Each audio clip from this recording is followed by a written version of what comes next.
সবাইকে জয় যিশু। প্রভু যীশু খ্রিস্টের শক্তিশালী নামে আমি আপনাদের প্রত্যেককে স্বাগত জানাচ্ছি আমার এই চ্যানেল জীবন্ত ঈশ্বরের মণ্ডলীতে। আমি ঈশ্বরকে ধন্যবাদ দিই সেই সব মানুষগুলোর জন্য যারা রবিবারের প্রার্থনাগুলো বিশ্বাস করে নিজেদের জীবনে গ্রহণ করেছেন। দেখুন আপনাদের বাক্য কি বলছে। আমরা দেখি মার্ক 9:23। যিশু তাহাকে কহিলেন, যদি পারেন, যে বিশ্বাস করে তাহার পক্ষে সকলই সাধ্য। হালেলুইয়া। আশা করি বোঝা যাচ্ছে যে শুধুমাত্র বিশ্বাস করার জন্যই ঈশ্বরের শক্তি প্রকাশ পায়। তাই আমি প্রত্যেককে বলি, আপনারা সদা সর্বদা ঈশ্বরের ধন্যবাদ করুন, তা পরিস্থিতি যাই হোক না কেন। কেননা বাক্যে লেখা আছে, আমরা দেখি প্রথম থিসলনিকীয় 5:16-17-18 সতত আনন্দ করো, অবিরত প্রার্থনা করো, সর্ববিষয়ে ধন্যবাদ করো, কারণ খ্রিস্ট যিশুতে ইহাই তোমাদের উদ্দেশ্যে ঈশ্বরের ইচ্ছা। অর্থাৎ ঈশ্বরেরই ইচ্ছা যেন প্রত্যেকটা মানুষ যারা প্রভু যিশুর পথে চলছে তারা যেন জীবনের যে কোনো ঝড়ের মধ্যেও ঈশ্বরের বাক্যের মধ্যে বিশ্বাসে দাঁড়িয়ে থাকে। কেননা যখন সব কিছু ঠিক থাকে তখন তো সবাই ধন্যবাদ দেয়, কিন্তু কঠিন পরিস্থিতির মধ্যে কজনই বা বিশ্বাসে দাঁড়াতে পারে বা ঈশ্বরকে ধন্যবাদ দিতে পারে, তাই নয় কি? আর এইটাই তো বিশ্বাসের মহাপরীক্ষা। আশা করি বোঝা যাচ্ছে। আসুন আমরা প্রার্থনা করি। মঙ্গলময় পিতা, তোমায় আমরা ধন্যবাদ দিই খ্রিস্ট যিশুর নামে, কেননা তোমার এই পবিত্র জীবন্ত বাক্য যা তুমি উপচিয়ে দিয়েছ তোমার এই জীবন্ত মণ্ডলীর মধ্যে। প্রভু, তুমি তো জানো যে আমরা মানুষ মাত্র, আমাদের হৃদয় উদ্বিগ্ন হয়, আমাদের হৃদয় ভীত হয়, আর আমরা জানি যে তুমি ভিন্ন আমরা কিছুই করতে পারবো না। তাই তুমি আমাদের সেই সাহস আর শক্তি দাও প্রভু যিশু নামে, যেন আমরা যে কোনো পরিস্থিতির মধ্যেও সদা সর্বদা তোমারই ধন্যবাদ করতে পারি, তোমারই গৌরব করতে পারি। দয়া করো প্রভু, যিশু নামে চাই এই প্রার্থনা, আমেন। আজকের অনুষ্ঠান শুরু করার আগে আমি একটা দরকারি কথা বলতে চাই, দয়া করে একটু মন দেবেন। যেমন আপনারা প্রত্যেকে জানেন যে আমি সোমবার থেকে শনিবার প্রচার করি ও শিক্ষা দিই, আর রবিবারে আমি সেই প্রার্থনাগুলো করি যে প্রার্থনা আপনারা সোম থেকে শনিবারে কমেন্টে আমাকে দিয়ে থাকেন। তবে আমার সুবিধার জন্য আপনাদের বলে রাখি যে আমি সোম থেকে শনি কমেন্ট চেক করে প্রার্থনাগুলো জমিয়ে রাখি রবিবার করব বলে, কিন্তু একটা নির্ধারিত সময় থাকবে। আমি শনিবার দুপুর 12টা পর্যন্ত প্রার্থনার নিবেদনগুলো নেব। শনিবার দুপুর 12টার পর আর কেউ প্রার্থনার নিবেদন দেবেন না। একটু বোঝার চেষ্টা করুন, আমাকে সহযোগিতা করুন। তারপর আমার হাতে আর সময় থাকে না, তাই প্রত্যেকে চেষ্টা করবেন সোমবার থেকে শনিবার দুপুর 12টার মধ্যেই আপনারা প্রার্থনার নিবেদন দেবেন। আশা করি বোঝা গেল। তাহলে আসা যাক আজকের বিষয়। আজকের বিষয় বিশ্বাসের সঠিক অর্থ কী। আমি আবারও বলি, আজকের বিষয় বিশ্বাসের সঠিক অর্থ কী। আগের দিন রাতে প্রভু ঈশ্বর আমাকে চেতনা দিয়েছেন এই বিষয়ে, তাই আমি আজকে এই বিশ্বাস সম্বন্ধে আলোচনা করব আর জানাবো যে বিশ্বাসের সঠিক অর্থ কী। এই বিষয়ে ভালো করে বোঝার জন্য আমি 3টে উদাহরণ দেব। তাই যারা মনোযোগ দিয়ে শুনবেন ও বুঝবেন, একমাত্র তারাই বুঝতে পারবেন যে বিশ্বাসের সঠিক অর্থ কী। আমি শুরু করছি। প্রথম উদাহরণ, ধরুন আমি 2টো বালতি রাখলাম আর একটা বালতির মধ্যে একটা সোনার আংটি রাখলাম। তারপর আমি 2টো বালতিকেই মাটি দিয়ে ভর্তি করে দিলাম। তাহলে আপনার সামনে 2টো মাটি ভর্তি বালতি আছে, আর শুধুমাত্র আমিই জানি যে কোন বালতিটার মধ্যে সোনার আংটি আছে, আপনি কিন্তু জানেন না। আশা করি এতদূর পর্যন্ত সব পরিষ্কার। ভালো করে বুঝবেন। এইবার 10 জন মানুষকে আমি ডাকলাম আর বললাম যে আপনারা বিশ্বাস করে বালতির মাটিগুলো বের করুন, অবশ্যই আপনারা সোনার আংটি পাবেন। তারপর 5 জন চলে গেল একটা বালতির কাছে, আর অন্য 5 জন চলে গেল অন্য বালতির কাছে। আর তারা প্রত্যেকেই বিশ্বাস করে বালতি দুটো থেকে মাটি বের করতে লাগলো, এই ভেবে যে আমরা বিশ্বাস করে মাটি বের করছি, অবশ্যই আমরা সোনার আংটি পাবো। এখন প্রশ্ন, আপনারাই বলুন যে 10 জনই বিশ্বাস করে দুটো বালতি থেকে মাটি বের করছে, কিন্তু তারা যতই বিশ্বাস করুক না কেন, আমরা জানি যে দুটো বালতি থেকে সোনার আংটি বের হবে না, কারণ সোনার আংটি বের হবে সেই বালতি থেকেই যে বালতিতে আমি সোনার আংটিটা রেখেছি, তাই তো? আর যে বালতি ফাঁকা ছিল, শুধু মাটি ঢাকা ছিল, সেই বালতিতে যে 5 জন বিশ্বাস করে মাটি খুঁড়ছিল, সেখান থেকে কিছুই পাওয়া যাবে না, সে তারা যতই বিশ্বাস করুক না কেন। তাই তো আশা করি এতদূর বোঝা গেল। একটু ভাবুন, একটু বোঝার চেষ্টা করুন কেন আমি এই উদাহরণটা দিলাম, এর অর্থ কী, একটু মনোযোগ দিন।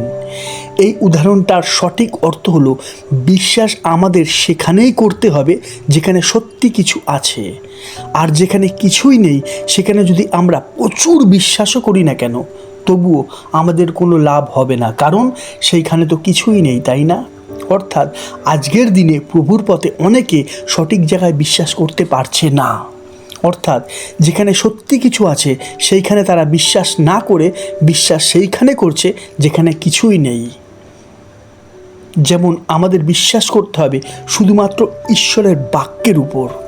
আপনারাই বলুন, আজ কতজন সত্যি সত্যি ঈশ্বরের বাক্যে বিশ্বাস করছে? আজ বেশিরভাগ মানুষই তো ক্রুশের উপর, যিশুর ফটোর উপর, রোজিমালার উপর, প্রার্থনা করা তেল জলের উপর, বড় বড় সেবকদের উপর, বড় বড় মণ্ডলীর উপর, এই রকম অনেক বিষয়ের উপর বিশ্বাস করছে। আশা করি আমি বোঝাতে পারলাম। যদিও সবাই বুঝতে পারবে না, তবুও যারা যারা বুঝেছেন তাদের জন্য আমি একটা বাক্য দেখাই। আমরা দেখি মার্ক 7 অধ্যায় 6 থেকে 9 পদ। তিনি তাহাদিওকে কহিলেন, কপটীরা, যিশাইও তোমাদের বিষয়ে বিলক্ষণ ভাববাণী বলিয়াছেন, যেমন লেখা আছে, এই লোকেরা উষ্ঠে ধরে আমার সম্মান করে, কিন্তু ইহাদের অন্তঃকরণ আমা হইতে দূরে থাকে। ইহারা অনর্থক আমার আরাধনা করে, মনুষ্যদের আদেশ ধর্মসূত্র বলিয়া শিক্ষা দেয়।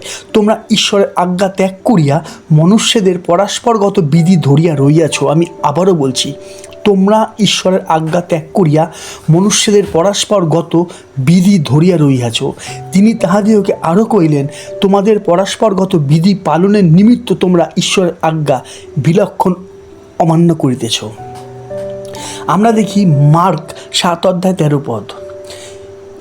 এইরূপে তোমাদের সমর্পিত পরস্পরগত বিধি দ্বারা তোমরা ঈশ্বরের বাক্য নিষ্ফল করিতেছ, আর এই প্রকার অনেক ক্রিয়া করিয়া থাকো। ঈশ্বরের ধন্যবাদ হোক। আশা করি বোঝা যাচ্ছে। কিন্তু বাইবেল বলছে যে আমরা বুঝবো না, অর্থাৎ সবাই বুঝবে না। আমি না, বাইবেল বলছে যে সবাই বুঝবে না। আমরা দেখি 1 কোরিন্থীয় 1 অধ্যায় 18 পদ। কারণ সেই ক্রুশের কথা যারা বিনাশ পাইতেছে তাহাদের কাছে মূর্খতা, কিন্তু পরিত্রাণ পাইতেছে যে আমরা, আমাদের কাছে তাহা ঈশ্বরের পরাক্রম স্বরূপ। আমরা দেখি 1 কোরিন্থীয় 2 অধ্যায় 14 পদ। কিন্তু প্রাণিক মনুষ্য ঈশ্বরের আত্মার বিষয়গুলি গ্রহণ করে না, কেননা তাহার কাছে সে সকল মূর্খতা, আর সে সকল সে জানিতে পারে না, কারণ তাহা আত্মিকভাবে বিচারিত হয়। হালেলুইয়া। তাই আমি এই ছোট্ট উদাহরণের দ্বারা বোঝাতে চাইলাম যে বিশ্বাস এক অমূল্য জিনিস, যা আমাদের শুধুমাত্র ঈশ্বরের বাক্যের উপরেই করতে হবে, কেননা ঈশ্বরের বাক্যের দ্বারাই আমরা ঈশ্বরের ইচ্ছা জানতে পারবো। আর এইটাই সবচেয়ে দরকারি, প্রয়োজনীয় আর গুরুত্বপূর্ণ বিষয়। আমরা দেখি মতি 7 অধ্যায় 21 পদ, যেখানে লেখা আছে, যাহারা আমাকে হে প্রভু বলে, তাহারা সকলেই যে স্বর্গের রাজ্যে প্রবেশ করিতে পাইবে এমন নয়, কিন্তু যে ব্যক্তি আমার স্বর্গস্থ পিতার ইচ্ছা পালন করে সেই পাইবে। হালেলুইয়া। আশা করি বোঝা গেল। এবারে আমি দিচ্ছি দ্বিতীয় উদাহরণ। আমরা দেখি যাকব 2 অধ্যায় 14 থেকে 17 পদ। হে আমার ভাতৃগণ, যদি কেউ বলে আমার বিশ্বাস আছে আর তাহার কর্ম না থাকে, তবে তাহার কি ফল দর্শিবে? সেই বিশ্বাস কি তাহার পরিত্রাণ করিতে পারে? কোনো ভ্রাতা কিংবা ভগিনী বস্ত্রহীন ও দৈবশিক খাদ্যবিহীন হইলে, যদি তোমাদের মধ্যে কোনো ব্যক্তি তাহাদিওকে বলে, কুশলে যাও, উষ্ণ ও তৃপ্ত হও, কিন্তু তোমরা তাহাদিওকে শরীরের প্রয়োজনীয় বস্তু না দাও, তবে তাহাতে কি ফল দর্শিবে? তদ্রূপ বিশ্বাস ও কর্মবিহীন হইলে আপনি একা বলিয়া তাহা মৃত। আমরা ভালো করে বোঝার চেষ্টা করি। বাক্য বলছে যাদের বিশ্বাস আছে কিন্তু কর্ম নেই, অর্থাৎ তারা ঈশ্বরের বাক্য অর্থাৎ বাইবেল বিশ্বাস করে কিন্তু বাইবেলে যা যা বলা হয়েছে তারা সেইগুলো পালন করে না, অর্থাৎ কর্ম নেই। যাকব বলছে এই ধরনের বিশ্বাস যাদের মধ্যে আছে তারা কি সত্যি পরিত্রাণ পাবে? দয়া করে একটু জিজ্ঞাসা চিহ্নের প্রতি মনোযোগ দিন, একটু ভাবুন। কেননা কথাটা আমার নয় কিন্তু বাইবেলের। কারণ আমরা দেখি যে যাকব কত সুন্দরভাবে বুঝিয়েছেন যে সত্যিকারে কোনো গরিব মানুষ তোমার কাছে এসেছে, যার সত্যিকারে খাদ্যের ও বস্ত্রের অভাব আছে, আর তুমি তাকে এই বলে ফেরত পাঠিয়ে দিলে যে সব ঠিক হয়ে যাবে, কোনো চিন্তা নেই। তোমার এই মুখের কথায় সত্যি কি গরিব মানুষটার কোনো লাভ হলো? না, হবে। কারণ তুমি তো তাকে খাদ্য বস্ত্র কিছুই দান করোনি। এখান থেকে স্পষ্টই বোঝা যায় যে শুধুমাত্র মুখে বিশ্বাস করি বললে কোনো লাভ আমাদের হবেই না। লাভ তখনই হবে যদি আমি ঈশ্বরের আজ্ঞা সকল কাজের দ্বারা পালন করে দেখাই। তো আবারও বলছি, লাভ তখনই হবে যদি আমি ঈশ্বরের আজ্ঞা সকল কাজের দ্বারা পালন করে দেখাই। তো আর তাই তো আমরা দেখলাম যে লেখা আছে তদ্রূপ বিশ্বাস ও কর্মবিহীন হইলে আপনি একা বলিয়া তাহা মৃত। আশা করি পরিষ্কার, তাই না? আমরা দেখি যাকব 2:26। বাস্তবিক যেমন আত্মাবিহীন দেহ মৃত, তেমনি কর্মবিহীন বিশ্বাসও মৃত। হালেলুইয়া! কত পরিষ্কার! ঈশ্বর ধন্যবাদ হোক তার শিক্ষায় আমাদের শিক্ষিত করার জন্য। এইবার আমরা দেখব তৃতীয় উদাহরণ। ধরুন একটা মানুষ আছে যার মারাত্মক প্রতিভা, আর তার এই প্রতিভার জন্য প্রত্যেকটা মানুষ তাকে খুবই ভালোবাসে। এইবার আসি তার প্রতিভার বিষয়। দুই দিকে পাহাড়, মাঝখান দিয়ে বয়ে চলে যাচ্ছে এক নদী। পাহাড় দুটো খুবই উঁচু। সেই মানুষটা এক পাহাড় থেকে অন্য পাহাড়ে সে দড়ির উপর দিয়ে সাইকেল চালিয়ে পার হতো। এই ছিল তার প্রতিভা। সে অনেকবারই এই ভয়ঙ্কর কাজটা খুব সহজেই করে দেখিয়ে দিয়েছিল, আর তাই তো তার প্রচুর নাম ডাক ছিল। প্রচুর মানুষ তাকে ভালোবাসতো আর তার খেলা দেখতে ছুটে আসতো দূর দূরান্ত থেকে। হঠাৎ শহরে একদিন ঘোষণা হলো যে অমন দিনে আবার সেই মানুষটা অমুক জায়গায় সেই ভয়ানক খেলা দেখাবে, যে খেলায় প্রাণ হাতে নিয়ে নামতে হয় খেলোয়াড়কে, কেননা নিচে পড়লেই মৃত্যু, লাশ তলিয়ে যাবে নদীতে। সুতরাং সেই দিন এলো। লাখে লাখে মানুষের ভিড় হলো, খেলা শুরু হলো। সে দড়ির উপর থেকে সাইকেল চালিয়ে পাহাড়ের এক প্রান্ত থেকে অন্য প্রান্তে চলে গেল, আবার অন্য প্রান্ত থেকে সেই এক প্রান্তে খুব সহজেই সে চলে এলো। লাখে লাখে দর্শকরা খুব আনন্দে হাততালি দিয়ে উঠল। তার কিছুক্ষণ পরে লোকটা বলে উঠল, আপনারা কি বিশ্বাস করতেন যে আমি এই কাজটা করতে পারবো? লাখে লাখে মানুষ চিৎকার করে বলে উঠল, আমরা আপনাকে বিশ্বাস করি, আমরা জানতাম যে আপনি অবশ্যই পারবেন, আপনার উপরে আমাদের অগাধ বিশ্বাস আছে। তখন লোকটা বলল, আমার কাঁধের উপরে বসিয়ে আমি যে কোনো মানুষকে ওপারে নিয়ে যেতে পারি দড়ির উপর দিয়ে সাইকেল চালিয়ে। আপনারা কি বিশ্বাস করেন? লাখে লাখে দর্শকরা চিৎকার করে বলে উঠল যে আমরা বিশ্বাস করি। হাততালি ফেটে উঠল সবার মধ্যে।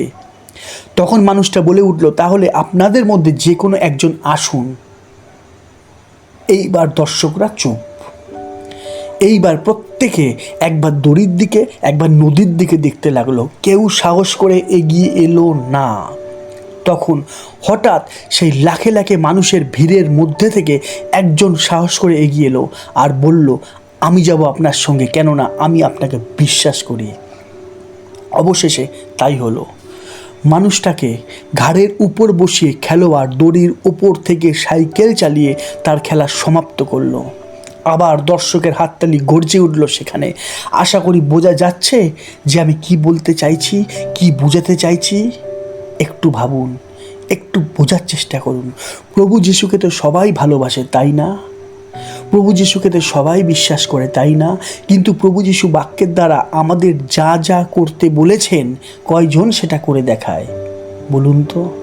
আর তাই তো প্রভু বলেছেন, আমরা দেখি লুক 6:46 আর তোমরা কেন আমাকে হে প্রভু বলিয়া ডাকো, অথচ আমি যাহা যাহা বলি তাহা করো না।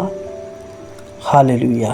তাহলে যার বোঝার ক্ষমতা, যারা বোঝার, তারা অবশ্যই বুঝতে পারছেন যে আমি কি বলতে চাইছি, তাই না?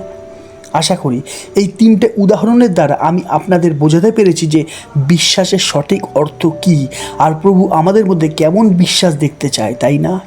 তাই তো বাক্যে লেখা আছে যে প্রচুর আহুত কিন্তু অল্পই মনোনীত। হালেলুয়া। একমাত্র ঈশ্বরেরই গৌরব হোক। আমেন। প্রভু আপনাদের শক্তি দিন যেন আপনারা কার্যের দ্বারা আপনাদের বিশ্বাসকে প্রমাণ করে দেখাতে পারেন। আমেন। আজ এতটাই। আবার দেখা হবে প্রভুর জীবন্ত বাণীর নতুন এক শিক্ষা নিয়ে। ততক্ষণ সবাইকে জয় যিশু, জয় যিশু, জয় যিশু।